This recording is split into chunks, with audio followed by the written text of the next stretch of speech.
आहेत आणि हे तरुण मंडळी आहे ज्यांच्या हाताला देखील काळी रिबीन आहे, डोक्याला काळी रिबीन आहे, गळ्यात काळी रिबीन बांधलेली आहे। निषेध आणि निषेध आणि केवळ निषेधच अशा पद्धतीनं हे रस्त्यावरती उतरताना आपल्याला पाहायला मिळतात। थोड्याच वेळामध्ये जर बघितलं तर मोर्चाला सुरुवात होईल। हळूहळू मोर्चेकरी जे आहेत तिथे येताना पाहतात। तरुण मंडळी आहेत, नेमकी काय भावना आहे जाणून घेण्याचा प्रयत्न करतोय। कुठून आलाय तू, काय भावना आहे तुझ्या? मी मस्सजोगून आलोय।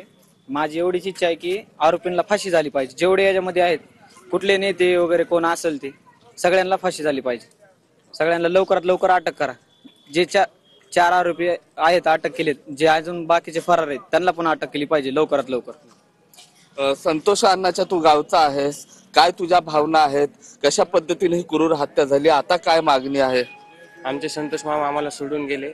आज 20 दिवस होत आहेत तरी आरोपी अजून पकडत नाही, ते सगळ्यात मोठं दुर्दैव आहे। आज अण्णाची मुलगा न्याय मागण्यासाठी रस्त्यावर उतरतोय।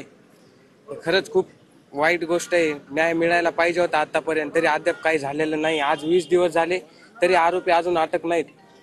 काय याच्यावर लवकरात लवकर न्याय मिळवून द्या आणि जी अण्णाची हत्या झाली तशाच प्रकारे हत्या व्हायला पाहिजे। नक्की जशी हत्या झाली त्याच पद्धतीने हत्या असं राजे संभाजी राजे छत्रपती भोसले इथं आलेले, त्यांच्याशी बातचीत करण्याचा मी प्रयत्न करतोय। मोर्चामध्ये त्यांचाही सहभाग झालेला आहे। आता जस्ट बीडमध्ये आगमन त्यांचं झालेलं आहे, मोर्चामध्ये आगमन झालं। काय पहिली भावना काय आहे? इतकी दुर्दैवी क्रूर पद्धतीने संतोष देशमुखांची हत्या केली, अत्यंत वेदनाजनक आहे। आणि वाईट हे आहे की जे आरोपी आहेत अजूनही आरोपींना अटक केलेली नाही। आरोपींचा म्होरक्या वाल्मिक कराड सुद्धा बिनधास्त फिरायला लागलेले आहे आणि वाल्मिक कराडाचे आश्रयदाते या जिल्ह्याचे मंत्री ह्यांचा राजीनामा का घेत नाही? मी पहिला होतो महाराष्ट्रात, जे ह्यांना मंत्रिपदाची शपथ घ्यायच्या अगोदरच मी त्यांना सांगितलं होतं की ह्यांना मंत्रिपद देऊ नका। ह्यांना मंत्रिपद जर दिलं तर जी न्याय देण्याची जी भूमिका असणार ती सिस्टम मध्ये गडबड होऊ शकते। असो, त्यांना आता मंत्रिपद दिलेलं आहे, पण स्वतः पंकजा मुंडेंनी सांगितलेलं आहे की धनंजय मुंडेंचं पान सुद्धा हलत नाहीये वाल्मिक कराडाशिवाय। स्वतः धनंजय मुंडे म्हणतात की वाल्मिक कराड माझा जवळचा निकटवर्ती आहे, त्यांचे अनेक व्यवहारात भागीदारी आहे।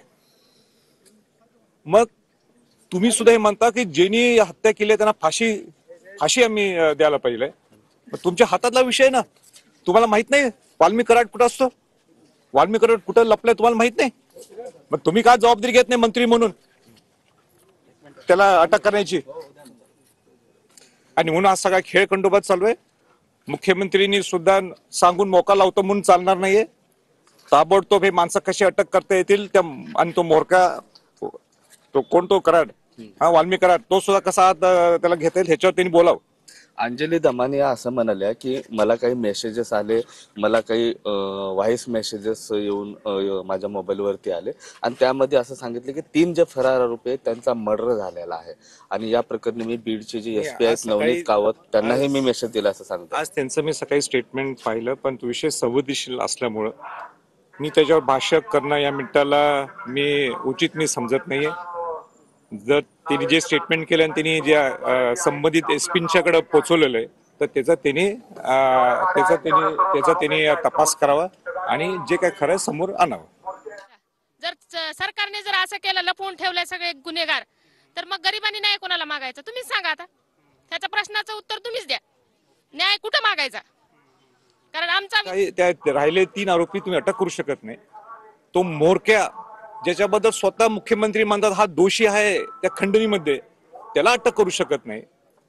ज्याच्या आश्रयदाते जे बसलेत मुंबईत ते बिंदास म्हणतात हो माझ्या जवळच आहे।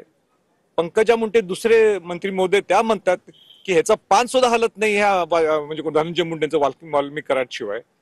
एवढं बिंदास बोलतात आणि ह्यांना अटक करू शकत नाही, ही किती दुर्दैवाची बाब आहे। आपला महाराष्ट्र किंवा बीड पॅटर्न हे बिहार सारखं न्यायचं का आपल्याला? काल पहिला मोर्चा रेणापूरमध्ये झाला. तिथल्या मोर्चेकऱ्यांनी असं सांगितलं दोन्ही मुंडे भावंडांनी या प्रकरणी राजीनामा द्यावा अशी त्यांनी मागणी माझी केली. पहिलीच मागणी आहे. मी तर मंत्री व्हायच्या अगोदर मी एकमेव महाराष्ट्रातला एक म्हणजे नेता म्हणा किंवा जे काय असेल म्हणा, मी स्पष्टपणे सांगितलं की हे ना मंत्रीपद देऊ नका जी दादा. तुम्ही जर यांना मंत्रिपद दिलं तर ह्या केसमध्ये अडथळा येतील. आणि अजित पवारांना सुद्धा माझी विनंती ही राहील की तुम्ही स्पष्ट इतकं परखडपणाने आपली निभी बाजू मांडता. तुम्हाला हे सगळ्या गोष्टी समोर आहेत. हा कुठल्या जातीचा कुठला मोर्चा नाही आहे, हा सर्व जातीचा मिळून मोर्चा आहे. सर्व पक्षातले लोक इथे एकत्र आहेत. तरी तुम्हाला न्याय देत आहेत, तरी तुम्हाला बोलता येत नाही. पण अजित